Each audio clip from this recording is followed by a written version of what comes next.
훨씬 예쁘고 더 통일감 있게 생각하시고 키우시면 마음이 편합니다. 이렇게. 옛날에 범죄의 기억을 공개해버렸네요. 공수시효가 끝났습니다. 땅이 부푼 게 보일 거예요. 하루 이틀 지나면 이거 다시 다 꼿꼿하게 올라옵니다. 그렇게 해서 계속 키를 낮게 키울 수도 있고, 땅에서는 훨씬 쉬워요. 훨씬 쉬워요. 혹시 이렇게 생긴 아이를 배송을 받으셨으면 우리나라에서 바람 많은 이 분들은 이 방식은 그렇게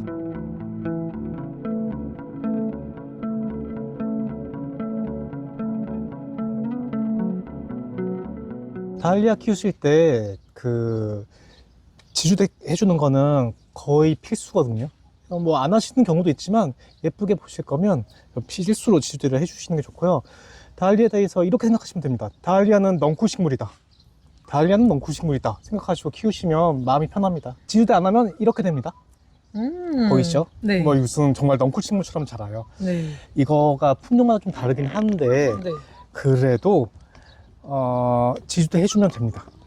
한번 보여드릴게요. 이런 네. 식으로 결과물은 이렇게 나올 거예요. 네. 자, 이거 지주대 꽂을 때 네. 안에 그 괴근 있는데 괴근 찌르면 좀 많이 하시는 분들이 계시는데 네. 고구마만 생각해 보세요. 고구마가 아무리 크더라도 가을 돼야지 고구마가 열려요. 네. 모르셨나요? 서리를 안 해보셨구나. 여름에 8월 달에 고구마 먹겠다고 고구마 밭에 가서 몰래 캤는데 아무리 캐도 고구마가 안 나오는 그런 경험이 없으시구나. 아이고, 옛날 범죄를. 공수시효가 끝났습니다. 이거 조직배양으로 해서 만든 거기 때문에 지금 괴근이 거의 없어요. 괴근은 9월달, 10월달, 특히 10월달에 괴근은 그때 생깁니다. 한 15일 만에 확 생겨요. 10월달 되면 땅이 부푼 게 보일 거예요.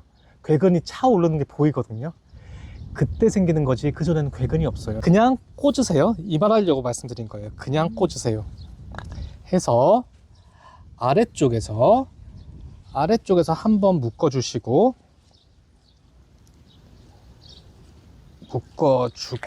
아래쪽에서 한번 묶어주시고 위에 쪽에서 한 번 더 묶어주세요.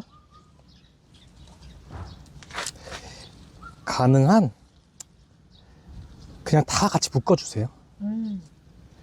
지금 모양이 조금 이상한데 왜냐하면 누워있던 애들을 세웠기 때문에 모양이 좀 이상할 수 있는데 하루 이틀 지나면 이거 다시 다 꼿꼿하게 올라옵니다. 다는 아니지만 그래도 좀 곡이 좀 지니까. 자, 그냥 이렇게 해서 키우시면 됩니다. 이렇게 해서 꽃이 지면 꽃 잘라버리고, 이거 볼게요. 꽃 잘라버리면 아까 전에 말씀드렸던 것처럼 이 옆에 있는 애들이 네. 쑥 자라고, 네. 그렇게 해서 계속 키를 낮게 키울 수도 있고요. 하나 더, 지금 제가 묶은 거는 그냥 대충 묶은 거고요. 네. 원래 원예 하시는 분들이 묶을 때는 네. 이렇게 여기다 먼저 한번 묶어주고, 네. 그런 다음에 얘를 묶어주면서 팔자 매듭을 짓습니다. 그래서 여기 공간이 좀 있어야 돼요. 그래야지 바람에 불고 이렇게 할 때 얘네가 조금 이격거리가 있으니까 좀 편하게 살거든요. 네. 이렇게 해주는 게 기본인데 네. 뭐 저는 기본이 없는 사람이라 그냥 대충 묶는데 대충 묶어도 잘 삽니다. 네. 자, 이렇게 막 이렇게 묶어 놓아도 괜찮아요. 자, 이거는 화분에서 기를 때 이 얘기고요. 네. 자, 땅에서 기를 때는 네. 땅심이라고 하는 부분 있잖아요. 네. 그 부분을 100% 이용할 수 있는 방법으로 다시 알려드릴게요. 네. 한번. 자, 똑같아요. 자, 뭐 쓰러지진 않았지만 조만간 쓰러질 것 같은 이런 아이들도 있는데요. 이런 아이들도 지주대 꽂고 쉽습니다. 뭐 어려울 건 없어요. 이게 한 번만 해보면 아이 별거 아니네, 저런 거 한다고 동영상 찍어라고 할 정도로 쉬워요. 고추 생각하시면 됩니다. 고추 먹는다고 생각하고 이렇게 잡아 매주시면 되고, 이파리가 막 뭉쳐 있으니까 통풍이 안 되는 거 아니냐 막 이렇게 걱정하실 수도 있는데 걱정하지 마시고, 통풍 안 되면 자기네가 알아서 떨어지고 새잎 나오고 알아서 그 환경에 적응합니다. 정말 강한데요? 네, 이렇게 잡아 놓으면 한 번 더 복습할까요? 네. 여기에서 이거 그대로 키우면 여기가 쭉 올라오면 키가 계속 커지니까 네. 이런 거 뜯어버리세요. 아직 어렸을 때는 이거 좀 하기 죄책감이 더 예, 죄책감이 더 돼요. 그러면 얘가 꽃대가 쭉 올라와서 여기서 예쁘게 꽃이 핍니다. 일찍 떼주는 게 낫겠네요. 뭔가 그럼요. 좀 이게 배우셨으니까 보시고 옆에 있으면 이렇게 손톱으로 이렇게 잡아 뜯으세요. 이런 경우는 그 두 가지 방법이 있어요. 그냥 이렇게 뜯는 경우도 있고, 네. 얘를 좀 더 키워가지고 좀 더 컸을 때 뜯은 거 그냥 삽목하는 방법도 있어요. 옆에다가 네. 꾹 그냥 넣어두세요. 여기 보이시나요? 네. 그러면 뭐 죽으면 죽고 살면 살고. 살면 좋은 거고. 예, 근데 많이 살아요. 아. 그래서 이건 따로 뭐 물 주고 관리할 필요도 없이 아래다 놔두면 네. 그 6월 22일, 그러니까 한 6월 15일 정도까지는 삽목 되게 잘 되거든요. 이런 겹순들 따가지고 막 그냥 꽂아 놓으시면 됩니다. 물론 방금 보여드린 것보다는 좀 더 큰 아이로 잎 장수가 너무 많아졌다 그러면 잎 좀 따고 증산작용 좀 안 되게 작게 만들어서 꽂아 놓으면 됩니다. 네. 그러면 더 풍성하게 기를 수 있어요. 저 한 가지 질문이 있는데요. 지금 이거는 조직배양묘라서 뿌리가 없잖아요. 네. 근데 만약에 어떤 분이 괴근으로 하셨어요. 네. 그러면은 그 괴근을 찔러도 상관없나요? 올해 괴근을 이제 심었잖아요. 그 괴근은 계속 커지는 게 아니라 그 괴근은 올해 썩어요. 아, 썩어서 없어져야 돼요. 사라지는 네, 애군요. 그러니까 올해의 올해의 식물을 키우기 위한 배터리여가지고 배터리 다 쓰고 이제 버려지고 새로운 괴근이 가을에 생깁니다. 네. 그러니까 찔러도 상관없어요. 찔러도 상관없다. 네, 근데 안 찌르는 게 좋긴 하죠. 그래서 안 찌르시려면 이렇게 일자로 꽂는 거 아니고 3개 정도를 팅팅 아, 3개 해가지고 네. 예, 이렇게 삼각형으로 만들어가지고 네네. 여기다가 묶어주시면 괴근은 절대 안 찌르겠죠. 근데 괴근 찔러도 상관없으니까 그냥 하나로만 하세요. 땅에서는 훨씬 쉬워요. 훨씬 쉬워요. 그리고 더 많은 꽃을 볼 수 있습니다. 자, 땅으로 한번 가볼까요? 네. 혹시 이렇게 생긴 아이를 배송을 받으셨으면 막 쓰러져 있고 하니까 좀 난감하실 수도 있는데 사실 이게 훨씬 더 좋은 아이입니다. 엄청 많이 커 있고 하나 심어서 한 4개, 5개 심은 효과를 볼 수 있어요. 한번 보여드릴게요. 네. 그리고 선생님이 만약에 혹시 괴근이나 다른 걸로 이렇게 심었는데 이렇게 쓰러졌다. 처음에 좀 얇게 나와가지고 쓰러졌다 라고 하면 이렇게 하시면 됩니다. 얘는 빼고 뒤집어가지고 살랑살랑 해서 아래쪽은 뿌리 조금 털어주시는 게 좋고요. 얘를 심으세요. 네. 심으시는데 이렇게 할게요. 얘를 눕혀서 심으세요. 아예 옆으로. 예. 토마토 심을 때 눕혀서 심으면 수확량이 더 좋다는 거 아시나요? 오, 왜냐면 꿀팁인데요. 네, 토마토 가지과 식물들 심을 때 옆으로 눕혀 심으면 이쪽에서도 뿌리가 나면서 훨씬 더 커져요. 얘 볼게요. 얘는 이렇게 해서 흙을 심었어요. 이렇게 했더니 오. 아래쪽 잎사귀는 어차피 오래된 아이들은 좀 금방 시들거든요. 그리고 위로 금방 올라와요. 네. 그러면 하나, 둘, 셋, 넷, 5개 심은 아이가 됐습니다. 갑자기. 한 줄기가 아니라 갑자기. 네, 여러 예. 줄기가 갑자기 여러 줄기가 됐어요. 그러면 이 아이들이 각자 자라면서 꽃을 엄청 많이 피울 거예요. 이미 꽃 다 달고 있으니까. 오. 자, 여기서 이제 두 번째 방법. 네. 자, 여기는 지금 틀 텃밭이어가지고 배수가 잘 되기 때문에 따로 뭐 둔동 만들고 이런 거 안 했어요. 네. 그냥 이거 네. 하나만 꽂아가지고 할 수도 있는데요. 네. 저는 3개 정도 꽂아가지고 하는 방법을 주로 사용합니다. 그 길이는 적당한가요? 아니요, 이거 짧아요. 짧죠. 예, 왜냐하면 얘 키에 맞춰서 해야지 되는데, 네. 한 90cm에서 1m 정도 되는 아이들, 이런 걸로 해주면 좋고요. 20에서 1m. 네, 지금은 촬영을 위해서 샘플용으로 그냥 작은 걸로 했어요. 네. 자, 이렇게 해서 여기를 단단하게 묶어주시고, 네. 저는 그냥 한 번만 할게요. 단단하게 묶었어요. 단단하게 묶었다고 하세요. 네. 할게요. 말이 좀 이상하네요. 그래서 얘를 여러 가지 방법이 있습니다. 여기서 이렇게 돌려가지고 네. 그 작은 트렐리스처럼 만드는 방법도 있고요.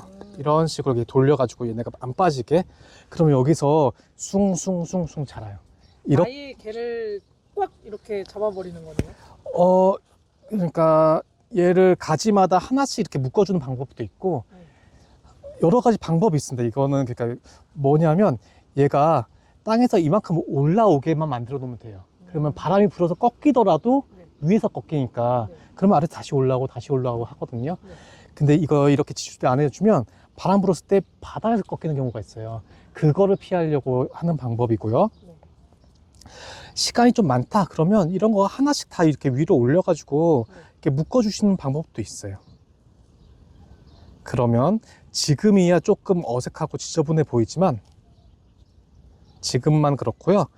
이제 여기서 이거를 기준으로 여기서 또 쭉 자라서 올라오고 하니까 그렇게 해서 예쁘게 키우는 방식도 있습니다. 이거는 지금 보여주기 위해서 조금 험하게 한 거예요.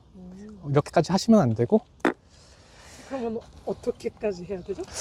이게 안 보이게 하는 게 제일 좋죠. 막근이 안 보이게. 네, 그 끈이 안 보이게. 그래서 이파리 아래쪽에다 해주시는 게 좋아요. 그래야지 어차피 우리가 예쁜 거 보려고 하는 건데 예쁘게 그 디테일하게 가자면 원예 기술에서 이런 거 안 보이게 하는 게 원예 기술이에요. 사실 이게 심미적인 것도 중요한 부분이니까. 자, 이런 식으로 해서 안 보이게 해서 위로 올리는 거. 지금은 이거는 있던 게 좀 오래돼 가지고 이렇게 많이 꺾여 있는데 이거 이렇게 심어 놓고 보면 옆에서 겨순들이 쭉쭉쭉 올라옵니다. 자, 이런 것들 옆에다 이제 세워 주시면 돼요. 자, 오케이.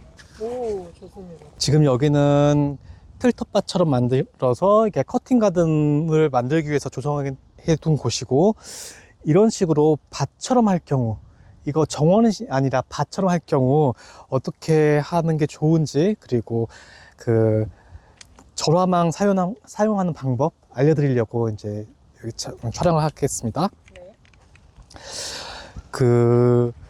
굉장히 방식은 다양해요. 이렇게 하나씩 다 해가지고 네. 하나씩 묶어가면서 키우는 방법도 있고, 네. 그리고 고추 키우듯이 네. 이렇게 할게요.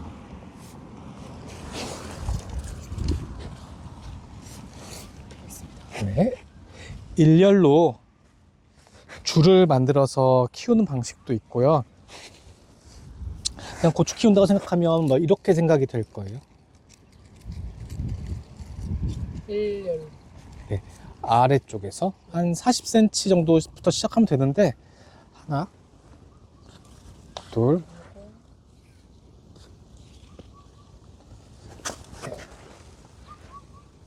자, 대충 자 여기까지만 샘플로 보여드릴게요. 이렇게 하고, 막근이 짧으니까 좀 묶어볼까요? 아니 뭐 농사 짓는 거는 저보다 더 전문가인 선생님들이 많으니까 그 고추 매는 방법 이걸 참고해서 해보셔도 돼요. 이런 식으로 잡아매서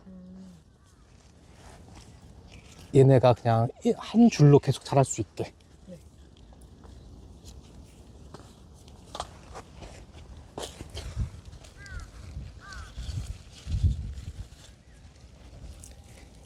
이런 식으로 잡아매가지고 키우는 방법도 있어요. 고추 키우는 거랑 똑같죠. 네. 그러면 얘네가 이게 자랄 때마다 한 줄씩 더 해서 납작납작하게 하는 방법도 있고요. 네. 자, 다른 방법으로는 그거는 이렇게 얇은 거 말고 더 굵은 네. 지주대를 양옆에 세워주고, 네. 길이도 긴 것을. 네, 양옆에 세워주고 네. 절화망을 여기다가 걸어주는 거예요. 쭉. 무슨 말씀인지 아시겠죠? 네트. 예, 네트를 여기를 걸어주는 거예요. 네트를. 네. 그러면 그러니까 얘네들 키보다 조금 더 높게 네트를 잡아줘야 되겠죠? 네. 그래서 그 네트 사이사이로 얘네들이 가지들이 올라올 수 있게 그리고 한 번, 네. 2번 정도 잡아주시면 얘네가 일자로 쭉쭉쭉 올라오면서 자랄 수 있고요. 네. 물론 이쪽으로 빠져나오겠죠, 애들이? 네. 그러면 다 잘라버리는 거예요. 아, 쳐버리면. 예, 그러면 이 안쪽으로만 계속 올라오니까 그러면 얘네들이 이 안에서 탄탄하게 자라는데 우리나라에서 바람 많은 이 분대는 이 방식은 그렇게 적용하는 거 좀 안 좋고요. 아까 바람이 말씀하신 네. 대로. 두 번째, 정원에 이렇게 하게 되면 네. 정원에 그물 쳐놓은 것도 아니고 아, 정원은 네. 생산하는 공간이 아니고 휴식. 네, 휴식이 더 중요하고 심리적인 부분이 더 중요한 부분이잖아요. 네. 그거를 생각하시고 접근을 하세요. 저는 정원에서는 이렇게 네트 치시는 마셨으면 좋겠다는 생각이 들고요. 네. 그냥 개별적인 거 하나 꽂아가지고 이렇게 묶어가면서 키우면 되니까 네.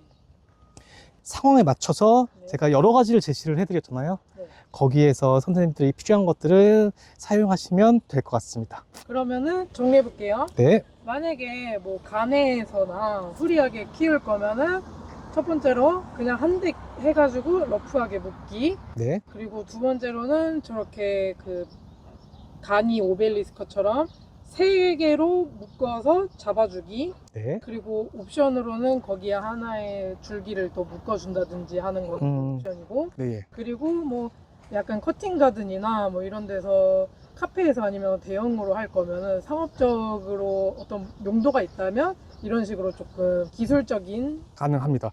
그러니까 이렇게 1번은 그 전정을 통해서 키를 계속 낮춰주는 게 1번. 네. 1번이에요. 그래서 네. 키를 계속 낮춰주는 거. 네. 그거에 이런 그 지주대 작업을 베리에이션을 하셔가지고 적용을 하면 네. 선생님들이 필요한 여러 군데 다양한 요소로 만들 수가 있습니다. 다알리아 키우는 목적이 무엇입니까? 우리 예쁜 정원 만들려고 하는 거잖아요. 다알리아 되게 좋은 소재인 거죠. 정원을 채울 수 있는 아주 매력적인 소재. 그런데 다알리아만 있지 않습니다. 다알리아랑 같이 키웠을 때 좋은 식물들이 좀 있어요. 저는 이런 식으로 하늘하늘 늘어지는 꽃들, 이런 그 꽃꽂이는 필러라고 하잖아요. 이렇게 좀 빵빵하게 채워줄 수 있는 꽃. 얘가 너무 크다 보니까 다알리아만 있으면 조금 뭐라고 해야 되지? 기름진 중국 음식만 잔뜩 차려진 이런 거? 이런 느낌이 조금 있어요. 그래서 예쁘긴 하지만 특히 소규모 정원을 가지신 분들, 화분으로 꾸미시는 분들, 이런 분들한테는 이런 식으로 잔잔한 꽃들, 사초도 되게 잘 어울립니다. 같이 키우는 게 좋습니다. 한 가지 염두에 두셔야 될 부분은 다알리아는 가을에 괴근을 캡니다. 고구마 같은 거 이렇게 수확을 해야 되잖아요. 안 하셔도 되는데 수확을 하는 게 좋죠. 비싼 애들이니까. 수확을 할 때 망가지지 않도록 아예 크거나 아니면 1년 초거나 캔에서 버려도 되는 아이들, 이런 아이들 하는 게 좋고요. 화분으로 하실 때는 지금 이거 보이시나요? 살짝 보여요. 지금 이렇게 화분으로 이렇게 했는데 햇빛이 직접 닿지 않게 막아주는 게 좋습니다. 이런 걸로 막으라는 얘기는 아니고요. 그 햇빛이 직접 화분으로 닿지 않게 막아주는 게 훨씬 예쁘고 더 통일감 있게, 그리고 예쁘게 키울 수 있습니다. 참고 같이 한번 해서 예쁜 정원 꾸미시기 바랍니다.